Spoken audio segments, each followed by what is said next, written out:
Hey guys, what's up? It's me, the Gaming Spinosaurus, here with another video. Today we're gonna be reviewing Camp Cretaceous Season 4. So let's just get right into it, let's not prolong the pain. Actually no, before we jump in, just want to say, this is my opinion. If you like the show, that is awesome. I'm so glad you can find happiness in a show that I'm not especially fond of. But I might go quite hard on this show because I'm not a big fan of some of the stuff they did this season especially. So if you really do enjoy this show and you don't like people, I would say insulting is probably the best word, this probably isn't the video for you. I do quite hard on this show and I think that's quite justified, but it's down to you. So let's just get into it, shall we? Camp Cretaceous Season 4 is some of the worst television I have ever watched. Like I said, bit negative. It has so many flaws and is easily the worst season of Camp Cretaceous, which is shocking because God do I hate Season 1. I have many problems with this series, but I'm going to start off with the positives. I like the dinosaurs' designs as usual.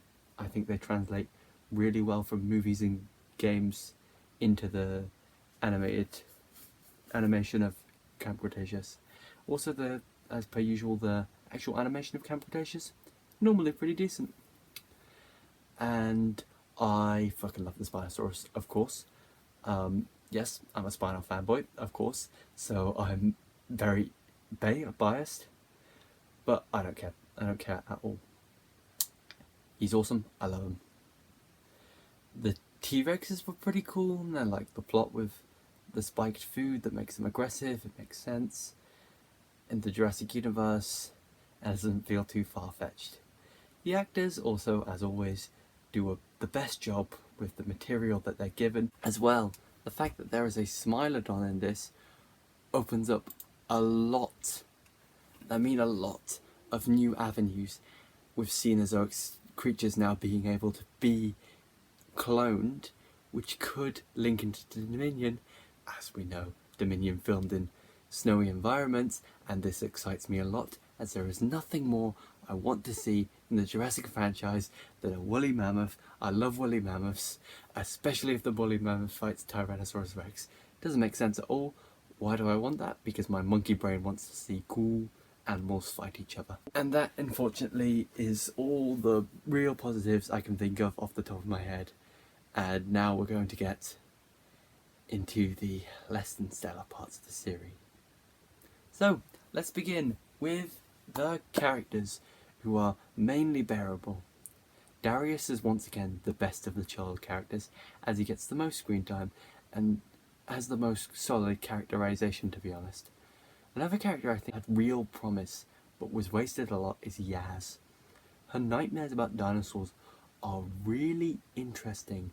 I feel like they wasted its potential because they needed Yaz to help with other plot points later, so she kind of just pushes her dinosaur nightmares to the side, when that could have been something really interesting if they explored a bit deeper. Sammy and Ben are also kind of wasted this season. There isn't too much for them to do, and overall they weren't bad. They were just because they weren't given anything. The new Doctor character, Turner, is actually pretty okay, but once again they completely waste her by having her get injured and basically sitting out 90% of the season. As for the human villain, Cash, he is god-awful. Somehow the worst human villain in the Jurassic franchise, which is saying something, as Jurassic villains aren't exactly brilliant, especially the human ones, and especially the ones from the Jurassic World era. I will also be referring to him as Gamer Rage throughout this video, as Cash is the worst name ever, and the words Gamer Rage, some of his character traits and characteristics so much. It's weird how much the words Gamer Rage fit this character. He just looks like a man who is filled with gamer rage, and he is. It's kind of sad because it makes him Such a pathetic villain. Not intimidating at all. I kind of want to laugh at every word he says because he just is not intimidating. He is like such a terrible villain on so many levels. Not intimidating, not scary, doesn't have like ideals that oppose the main characters, well, interesting ideals. His ideals are, I like money and I want to make dinosaurs fight, and I want people to listen to my ideas. It's like, he's so flat, he's so bland, and he's just such an awful villain. The plot is honestly awful as well. So firstly, they get shipwrecked on an island because the Mosasaur attacks the boat, which is of course so incredibly contrived, but you know, what can I do? And then that episode they also revealed the Compy was the dinosaur on the boat, which gets that game ended like in the next episode, and is a complete waste of time. So that whole dinosaur on a boat thing, that whole dinosaur on a boat hint, yeah, it goes nowhere. It's just a Compy. It's so disappointing and underwhelming. As well, they just solved the Darius Kenji conflict 19 minutes into the first episode. So this is, by the way, the conflict that I praised because it's a decent, natural conflict, and it's not a forced conflict, which this series does a lot of forced conflict, which is in this season, of course. Like, every episode has its own forced conflict that kind of comes out of nowhere and gets resolved just as fast as it appears. But this is the first natural conflict that I was like, okay, this has legs, and they resolve it within the first 19 minutes. Then they go to a new island, which is where shit hits the fucking fan. So the island starts off cool as they meet Turner, Dr. Turner, who is observing dinosaurs for Manticore, who we know is evil, but she doesn't. It's an interesting idea that different companies, after the fall of Jurassic World, took dinos to study them and try and probably recreate them. But then they introduce fucking robot dogs and magic drones, and they say that they were gathering information to make a fucking dinosaur fight club.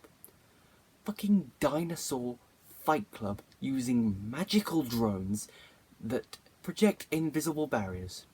Now, the Dino Fight Club I can gloss over as it's a kid's show, but robot dogs and drones, it pisses me off because, well, yes, this sort of technology is probably available, but nowhere near to this level, and it doesn't feel like Jurassic Park. This feels like a Star Wars rip-off. The drones are borderline magical because they project a barrier, right? That if a dinosaur touches, they get shocked. But you can't really see the barrier very well. It feels like magic. It feels not Jurassic Park on so many levels. The Jurassic Park franchise is this one continuous story about what happens when prehistoric creatures that existed millions of years ago are brought into our world. What are the implications of this? Was it a right move? It's this incredible tale about these dinosaurs that we've brought back from the dead. This is not a fucking Star Wars movie. The drones are fucking borderline magical. They project invisible barriers, but when the dinosaurs touch them, they get electric shocked. It's not because there's something inside the dinosaurs. It's the drones entirely. And once again, the classic, maybe the humans are the real monsters, not the dinosaurs, but it's shit. For once, can we please not have a crappily written, uninteresting and wholly unintimidating human villain whose character traits can be summed up with the words gamer rage? How about there's no villain? There doesn't need to be a villain. It could even be argued that Jurassic Park didn't have a villain. You don't need a villain for these dinosaur stories. If anything, the closest thing to a villain in Jurassic Park is the damn storm. The fucking storm is more villainous than any of the characters. Yeah, they have negative and antagonistic traits like Dennis Nedry, who tries to steal the embryos. Hammond and Wu and most of the people in the Jurassic Park facility think they have the power to bring back and control these dinosaurs, you know? But there's no real villain. I guess Lewis Dodgson, but even then, he just wants to make money. He's not nefariously trying to sabotage everything. He just wants the embryos to make more money. Yet Camp Cretaceous is dead set on always having a human villain, because the dinosaurs aren't the real monsters, the humans are. For God's sake, we don't need a villain. Stop shoehorning in crappily written, awful villains. And then there's the fucking robot dogs. Firstly, they're named Brad. And then when they get upgraded, they're named Brad X's. This is an awful name. Secondly, the Brads are so inconsistent. They can kill you with a taser, right? But only when the plot needs them to. When the plot needs them to be bad at the shot, they're bad at shot. And when the plot needs them to be broken by a golf club, they can be broken by a golf club. You can see this slightly frustrates me. And then the Brad X's look awful, but the Brad X design looks so derpy and unintimidating and shit that I find them adorable and cute. So don't touch my Brad X. After that slight rant, let's continue with, the actual plot. So basically the plot shifts once Gamma Rage appears to the gang stopping Gamma Rage's plans with the dinosaurs. However, the best plot point, which I briefly touched on in my overview of the characters, is by far the nightmares. The idea that these kids are real children that do feel fear, these dinosaur attacks affect them, is never really explored until this season. This isn't handled perfectly, but it's really enjoyable. It's a step in the right direction. Then when they sacrifice going home to save the Kentrosaurus, there is this really nice scene where some of the gang talk about their feelings and how they are all having nightmares. They know they did the right thing, but they're sick of doing the right thing and they just want to go home. And it's a really good scene, because it reminds you, oh wait, these are children. They are going through this horrible thing where they're constantly being chased by these horrifying dinosaurs, not knowing if they're going to live, and all they want to do is go home, because the children do just brush off these dinosaur attacks like they're nothing. But this season tries and does a good job of saying, well, it affects them. Of course it does. They're children. And the gang all revealed that, yeah, they're having nightmares as well. And it's like this nice moment of, yeah, it's okay. We're being attacked by these awful things, and they're awful, but we're gonna get home. It's a really nice moment in a season full of not great moments. Then later on in the show, Yaz and Sammy tell Darius that some of the gang have been having nightmares, and Darius seems taken aback because he's kind of become the sort leader of this group, despite being the youngest. I read it as Darius being like, oh, I didn't know that. I wouldn't have pushed you to do these things. Like, he feels bad. And it's this really good, well done plot point. The nightmares, it's not done perfectly, but I think it's a beacon of goodness in a otherwise pile of shit. So my conclusion to the plot, it's hot garbage. There are fleeting moments of good things that shine through. However, this is not enough to make this season anywhere near watchable. And of course, right at the end, they say that Kenji's dad is behind the entire Manticore operation, which is a good idea in concept, but there are a lot of good ideas in concept in this show, and they don't translate well 99% of the time. So I can't be optimistic. I was at a sliver of optimism coming in to this season, a small sliver, and it's crushed it. I can't be optimistic about the show anymore. I'll watch season 5 when it comes out, because I'm almost certain season 5 is going to come out. I think it's the last. I'll watch it, but I can't be optimistic about it. And unfortunately, there is one more thing I must talk about before I wrap up this video and retreat back into my shell and sleep for like a year. And it's not something I really want to discuss because it's awful, but I feel I have to. Now, some of you may have realised that there is 2 key characters and 1 pretty major plot point that has been left out of the review thus far. This is because said plot point is my least favourite thing about this series, and probably my least favourite thing that's happened in this show so far. And I wanted to save it till last. I am of course talking about the Kenji and Brooklyn relationship. I'll be honest, this made me feel wildly uncomfortable watching it. For a myriad of reasons. Firstly, they don't have any romantic chemistry, which isn't really anyone's fault, but it's not something that can really be fixed. The actors don't really have the chemistry, I'll be honest. And the dialogue is nowhere near good enough to make up for that. Secondly, it's completely out of left field. They try to justify it by saying the reason Kenji was angry at Darius last season is because he was annoyed that Darius put Brooklyn in danger and he liked Brooklyn. But that wasn't the reason why he was mad. That's a retcon. That wasn't the reason why he was mad. Kenji was mad because Darius was once again putting the lives of dinosaurs above his friends, which is what he's done before in the series, and it's a good and natural conflict. But no, they have to retroactively make the one good conflict in the show worse. Infinitely worse. And then the worst thing about this pairing is the age gap.